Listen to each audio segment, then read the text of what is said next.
sa inyong lahat.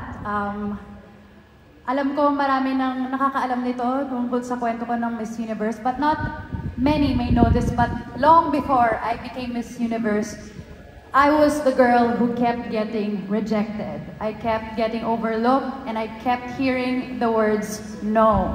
And I kept feeling like I was never enough. Lalo na nung nag-uumpisa pa lang talaga ako. 3 tries sa Binibining Pilipinas. Siguro naalala niyo pa yung kwento na yon.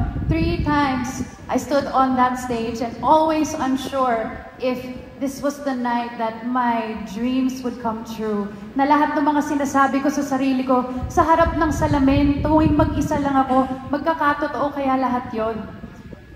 But I kept going kasi I believed in myself and I believed in my dream. And para sa akin, as long as you work hard for it, possible eh. Your dream can become a reality.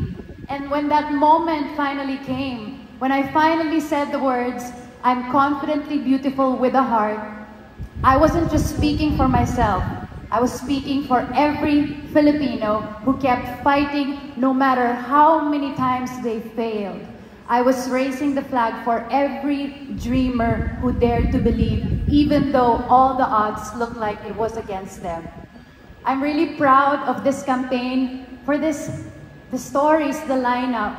Kanina nung pinapakinggan ko yung mga speakers dito sa harap, sabi ko, I can't believe na makakasama ko sila.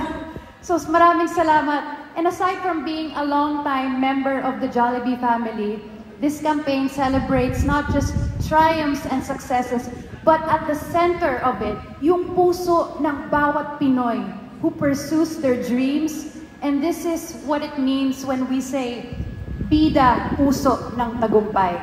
So, to everyone who has a dream, to the young girls watching, kahit di babae, kahit anong kasarian, kung may pangarap kayo, huwag kayong sumuko. Maging handa, hindi mo alam kung kailan dadating yung pagkakataon na biglang magkakatotoo lahat ng iyon. Mahirap man, pero lahat ng challenges na yon kailangan mo papagdaanan para pag nakamit mo na yung tagumpay, talagang mas ma-appreciate mo siya. So to anyone chasing a dream, yes, you'll face rejection. Yes, you'll doubt yourself. But keep going, stand tall, speak up, and stay kind. Because your moment will come. And when it does, the whole world will see the power of the Filipino. Tayo ang Bida Best. Tayo ang Bida Pinoy. Maraming salamat po, and mabuhay ang galing ng Pilipino. Thank you very much.